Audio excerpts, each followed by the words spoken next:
Would you like to get updated with the latest episode of AnimeKouhai Tensura spoiler series? It's episode number 538, volume 19, prologue, entitled, The Chief Angel Takes Action. Support the channel and get access to both Tensura and solo leveling episodes, totaling 5 episodes each week from Monday to Friday. Check out her Patreon page if you get a chance. What's up guys, welcome to AnimeKouhai. If you'd like to help me out, please hit the like button and subscribe to my channel. This was the intended use of Lifestealer, and unlike with Damrata, Yuuki was unconcerned with the attack's potential for death. If Rudra passed away, he would only have Velgrind to contend with. It would be difficult to escape from 2 powerful opponents, but one was much easier to deal with. But if he survived, Yuuki's left hand would come in handy. It contained heart control, a horrifying ability that affected the target's feelings and even their memories. It was a powerful force, more cruel and unstoppable than Maribel's own avarice. Yuuki intended to break through this with a 1-2 strike. But the scheme soon fell apart. You won't touch Rudra while I'm here. Yuuki was running as fast as his body could go, but even he couldn't stop Velgrind from getting in the way of him and the Emperor. She then swiftly struck Yuuki's right hand away without even flinching. He was in awe. It surprised him that his hand was obstructed, but what astounded him more was how much energy Velgrind was emitting. It was such a violent deluge that Yuuki almost puked blood. His body received more magicules in a single exchange than he could possibly handle. He instinctively recognized the danger and twisted his body to escape. His body would have been totally destroyed if he had responded even a split second later. The reason was not because of anything Velgrind did to him, in fact, quite the opposite was true. She only moved Yuuki's palm away. In a sense, the harm was more self-destructive. After turning on Lifestealer, he used it to take a lot more energy than he could manage. Blood was coming out of Yuuki's mouth, eyes, and nostrils as he pondered what had just occurred. That is crazy. How far did that go beyond what I could tolerate? I've reached a stage where I can easily consume dozens of high-level elementals, so how did I fill up so quickly? In any case, how absurd are true dragons? Yuuki wished to voice his displeasure to the heavenly beings. Velgrind was not someone to mess with. She acted as if she was not at all in agony despite having all the energy taken from her. She didn't even think it was worth defending against Yuuki's assault. He now understood how improbable this was. Damn it. I didn't realize there was such a big distinction. That explains why I scarcely register with them. They unquestionably shared Gi's status. That knowledge made Yuuki aware of how lofty the world's vast heights actually were. He only realized what a gap it was because of the ultimate power he had just awakened to. It would be folly to launch any sort of assault against them. He was left with no option but to wait for his adversary to act. Please don't attempt anything rash, as I would advise. I voluntarily chose to visit you. And why, in fact, don't I comply with your desire to view my power? You shouldn't engage in that habit, Rudra. Let me handle that. I do not want you to suffer harm. That won't be very persuasive, I suppose. This was merely stirring the fire. Yuuki wasn't going to allow them to take away all of his favored party tricks. I'm glad you understand what I mean. In all likelihood, I believe I have already failed. I don't give up though, you know. Don't anticipate me to yield up so quickly. Yuuki knew he was acting like a sore loser, but he decided to show off anyway. All he needed to defend at this point was his honor because he knew there was no way to defeat Velgrind. He was determined to have things his way all the way to the finish, even if it meant being killed. He glared at Rudra with renewed vigor. The Emperor gave a puzzled grin in return. Quite well. Allow me to engage you. I'll let you know up front that my strength is dominance. If you can make it through, you succeed and are free to go wherever you please. Yuuki's eyes hardened in response to the unexpected proposition. Clearly, Rudra meant it. It didn't bother him at all to let Yuuki go. Furthermore, Rudra saw this confrontation in rather straightforward terms, whereas Yuuki was unable to decipher his goals. Through this, Yuuki could earn experience that would strengthen his abilities even more. Once that was finished, they could discuss it once more. He would then hold Yuuki in his palms. They had entirely distinct skill sets between the two of them. For this reason, Yuuki thought Rudra was so unsettling, and his insults infuriated him. He excels at dominance, right? For me, it is the same. I'm going to stake everything on this mammon skill. With confusion in his eyes and excitement for his first battle in a while, Rudra turned to face him. This could turn out to be a very shady ally, if Yuuki could endure his dominance skills. Even though he was aware of the possibility, he decided to engage him. My ideals will only carry me so far if this is enough to destroy me. He wasn't even thinking about losing. It was also not the end of the world if Yuuki simply pretended to obey him. He was sure that this was the only way he could really become the world's most powerful ruler. Additionally, Velgrind was well acquainted with him. She didn't require an explanation to understand what he was thinking. She understood how pointless it was to reprimand him for this because of this. Okay, no problem. If you end up being defeated, you can count on my vengeance. She made a step back. You don't need to be concerned. Rudra responded, chuckling as he took a step forward. Yuuki did the same thing, ignoring his screams of pain as he got up. But your organization is undoubtedly intriguing. He hailed you all as the Jokers disrupting the entire game, so it makes sense.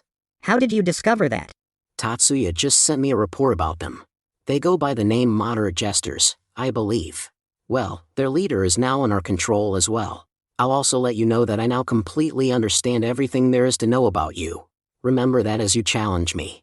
Lieutenant Kondo's birth name was Tatsuya. He must have had a means to communicate with Rudra, and he must have informed him of his recent victory over Kigali. Yuuki exhaled a disgusted groan as he became aware of everything. Everything about him was leaked, from his unique constitution to the fight he had with Gi and the talks they had afterward. Yuuki had revealed his ultimate skill to everyone he trusted. It had been carefully kept a secret by Damrata, but now it was all meaningless. Being the person Yuuki trusted the most, Kigali naturally knew all of his secrets.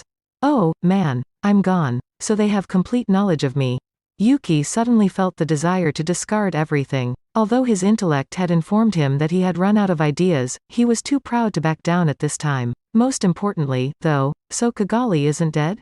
If I had to speculate, Kondu probably possesses a skill akin to Rudra's domination. Consequently, rather than attempting to flee, in an instant, he formulated a strategy. Although it was extremely unlikely to be successful, he felt better about it than going into the situation with no plan.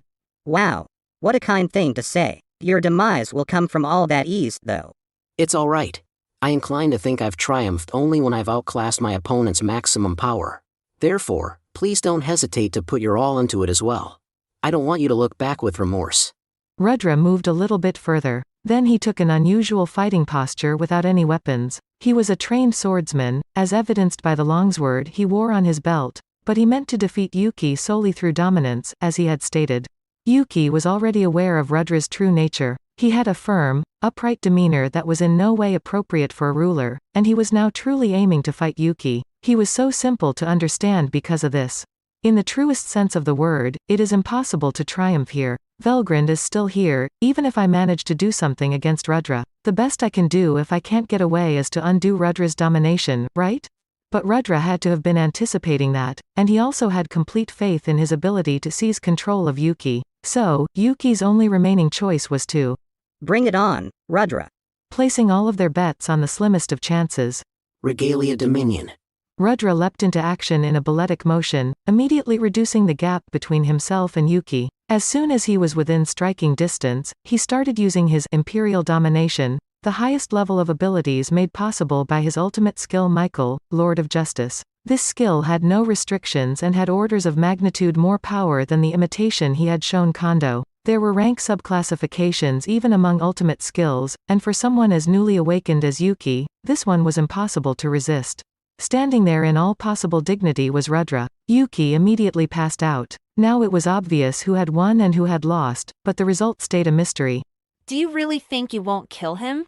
You know, people like him will act as if they are obeying you before waiting for the ideal opportunity to attack. It's alright. That is what makes it so enjoyable. He resisted my control, so I'm rewarding him by letting him off the hook. Despite everything, Rudra's self-assurance was unwavering. In his view, he was absolutely in control and never had any doubts about winning. That's fine, then. The winner, Rudra, grinned big. He then turned to face Damrata, who was sitting quietly in a corner of the room. He greeted him as though he were an old friend. Damrata, I apologize, but I must prevent you from coming in my way at this time. All it took was a simple, as you wish, your majesty, for the two of them to agree. Please take care of him for me when he awakens. Certainly, Your Majesty. Rudra and Velgrind departed after being satisfied with the response. A new era was about to commence as he moved to tighten the controls over his government, which he had only recently started doing. Despite it being the middle of the night, the waves of upheaval would not spare even the capital, and the sky turned red as a pure crimson rain started to descend. Volume 14, Chapter 4. The Red Lotuss Purge. Part 1. The east city of the armed nation of Dwargon was presently enduring a blockade of up to 60,000 people, but everything was a ruse. Under the surface, it was obvious that both sides were allies, and the commanders went to great lengths to prevent any unfortunate mishaps. The attitude among the lower-ranking soldiers was cheerful in view of this. Despite the fact that there were numerous camping tents put up throughout the region, each one humming with idle conversation, there was still a slight tension felt by all, including the rank and file. That demonstrated the remarkably advanced level of training that each army member had received. Morale was high, and it should have been. After all, the dream of overthrowing the empire and founding a new country was presently the subject of their superiors' final meeting. Everyone was anticipating it, and they were all keeping a watch on the capital. Because of this, the majority of them observed it at the same moment. It's crimson, huh? Is the city on fire? What transpired? Did they learn about our strategy? Nothing was taken as a coincidence when something happened in the imperial city on this most crucial of days. Something had occurred to their leaders, and everyone knew it. Should a recon squad be sent out? No, we must prepare our soldiers and march. You fool! That will make our treachery fully obvious if we do it. There was no one to assume leadership because all of their superiors were absent from the force. The mixed corps, already mocked as a motley crew in the best of times, rapidly lost cohesion. The person who had been silently closing his eyes up until that point was the one who eventually brought them back into order. He was known as Zero, and he was the highest-ranking individual on the field after Yuuki designated him as Corps Vice Commander. We will remain committed to waiting for Sir Yuuki and the others to return and will not tolerate any action taken without my consent. Those who were unsure of their positions reaffirmed them after Zero's statement. They made the decision to obey instructions for the time being, because no one knew the proper response. But even that couldn't make the worry go away. And in the worst way imaginable, those fears came to pass. Good evening, you fools. Don't get too excited just because it's a beautiful night tonight. The woman strolled down the street with all the ease of a tourist on holiday. It was Velgrund, and as always, her blue hair was stunning. Who are you? Who are you? The soldiers yelled at her from the far sides of the street. It's unlikely she was just a bystander if she was shouting at troops in uniform. And even before that, no one could ever survive in the mixed corps if they weren't aware of Velgrund's completely unusual presence. They moved to surround her as they started to verify her identification and communicate with their superiors. A soldier who appeared to be reasonably confident in his ability to battle stepped forward. Hey, lady. I don't know who you are, but if I were you, I wouldn't pick a fight with this many individuals. Although we may not appear particularly fancy, we are members of the Mixed Corps, the Empire's strongest force. That's it for this video, guys. Thank you for always watching my videos and supporting my channel. Shout out to the new members of AnimeKouhai supporters. I Like Anime, Mark Charlie Els, Hansel Ortega, Yellow Wally, Efrain Hernandez, Luca Gaming WTF, William Locke, Jordan Mersha, Wagging Tails, Jay Magsino. Thank you so much for helping out. I'll see you guys in the next video.